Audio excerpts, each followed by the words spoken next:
Est-ce que c'est la fin d'Airbnb? Il y a eu des récentes activités, que ce soit en Europe, dans certains pays que nous allons voir dans cette vidéo, et en France, qui nous font dire qu'il y a beaucoup de changements qui se passent au niveau de la location saisonnière. Alors il faut bien comprendre que la location saisonnière, qui s'est vachement démocratisée avec des plateformes en ligne comme Booking.com ou Airbnb, sont des concurrences directes avec les hôtels.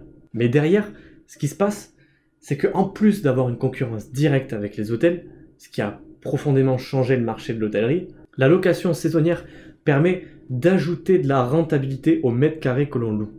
Pour être plus concret, lorsque vous avez un appartement à Paris, il est beaucoup plus rentable de le mettre en location saisonnière puisque vous louez à la nuitée et si vous arrivez à louer sur le mois complet, bien sûr que le loyer à la fin du mois est beaucoup plus important qu'un loyer annuel. Et donc ce phénomène, ça a impliqué les propriétaires à mettre de plus en plus leurs biens en location saisonnière, ce qui n'arrange pas les politiques, puisque sur le marché parisien par exemple, mais pas que ça soit à Bordeaux, Lyon, bref, dans les grandes villes, les marchés avaient déjà, avant la location saisonnière, avant cette ruée vers Airbnb, il y avait déjà une tension au niveau de l'offre. C'est-à-dire que pour les locataires, c'était compliqué de pouvoir trouver un logement pour pouvoir le louer.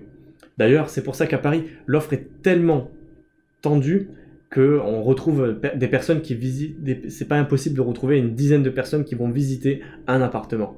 Et d'ailleurs, les propriétaires demandent beaucoup de garanties financières. Vous avez peut-être déjà entendu parler de gagner 3 mois minimum en salaire net pour pouvoir louer un appartement dans Paris. Pourquoi on arrive à des résultats comme ça? C'est parce que l'offre est tellement tendue pour trouver un logement que tout le monde se bat pour trouver un logement à Paris. Et les politiques de la ville sont justement contre cela. Leur but, c'est qu'un maximum de gens trouvent un logement. Et donc on comprend bien que plus il y a de propriétaires qui mettent leurs biens sur la location saisonnière sur des plateformes comme Airbnb ou Booking.com, cela réduit l'offre locative sur le marché. Déjà que l'offre elle était déjà limitée et déjà assez rare, alors là avec les locations saisonnières c'est encore pire. Mais ce phénomène, il n'est pas que en France et il n'est pas que à Paris. Il y a eu déjà des mesures qui ont été prises en juillet, que ça soit dans des pays de l'Europe, mais également en France, on va voir un petit peu après. À Lisbonne, par exemple, pendant le Covid, les plateformes comme Airbnb et Booking ont eu une chute drastique des réservations. Et donc, il y a beaucoup de propriétaires qui se posaient des questions pour savoir est-ce qu'on va laisser nos logements en location saisonnière. Et donc, l'État à Lisbonne a profité de ce moment-là pour proposer aux propriétaires un partenariat où ils doivent louer à des personnes en difficulté. En échange, l'État garantit les loyers. En Hongrie, avant le Covid et avant ces mesures dont je vais parler, les propriétaires pouvaient louer sans limite leur Airbnb. Maintenant, la Hongrie a mis en place un dispositif qui permet aux municipalités de pouvoir limiter le nombre de jours sur Airbnb, un peu comme nous à Paris. Car aujourd'hui, je le rappelle, à Paris, vous pouvez louer en Airbnb seulement sur 2 conditions. La première, c'est que si votre logement est votre résidence principale, vous pouvez le louer maximum 120 jours par an, au moment où je fais cette vidéo. Et si c'est un logement secondaire que vous souhaitez louer, alors il y a des conditions qui s'appliquent. Si vous êtes dans une ville de plus de 200 000 habitants, il faut un changement d'usage en commercial. C'est-à-dire que vous n'avez plus votre logement, vous n'avez plus votre bien secondaire avec un usage habitation, vous êtes en usage commercial. Et donc pour ça, il faut l'accord de la mairie, etc. Ça, c'est pour toutes les villes de plus de 200 000 habitants. D'après une étude en 2019, on a à peu près 30 000 logements qui ont quitté le marché de la location classique. Donc on comprend bien pourquoi les politiques font la guerre à Airbnb. Et peut-être vous avez déjà entendu parler de ça, mais récemment, en 2019, il y a eu des amendes qui ont été appliquées, en plus des sanctions aux propriétaires qui ne respectent pas les règles dont j'ai mentionné. Un référendum va être mis en place en novembre 2020 où la question sera: souhaitez-vous réduire la durée autorisée de location de la résidence principale de 120 jours à 30 jours par an?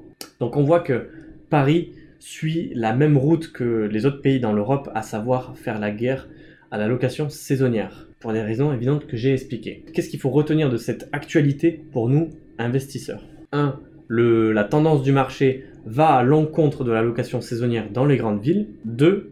Ça nous rappelle le fait que l'immobilier, c'est par définition immobilier, ce n'est pas mobile, ce sont des flux et des capitaux qui ne sont pas mobiles, et que vu que ce n'est pas mobile, ils sont soumis à une fiscalité et à un droit de regard et à un droit de décision par des gens au-dessus, et donc c'est un élément à prendre en compte. La politique est déterminante dans votre exploitation immobilière. Et un conseil personnel que je peux vous donner, c'est que quand vous investissez dans l'immobilier, l'idée c'est de faire un business plan, de faire quelque chose à l'année, prendre en compte que les chiffres doivent être à l'année, et si vous pouvez faire de la location saisonnière pour booster votre rendement, que vous avez le temps de vous en occuper, etc., vous trouvez quelqu'un, bref, si vous avez arrivé à rajouter la location saisonnière pour booster votre rendement, ben j'ai envie de dire c'est la cerise sur le gâteau. Mais avant, n'achetez pas dans l'idée de faire de la location saisonnière dans les grandes villes. Là, voilà, je pense que c'est l'ensemble de ce qu'il faut retenir sur ce sujet d'actualité. C'était Marvin. Salut!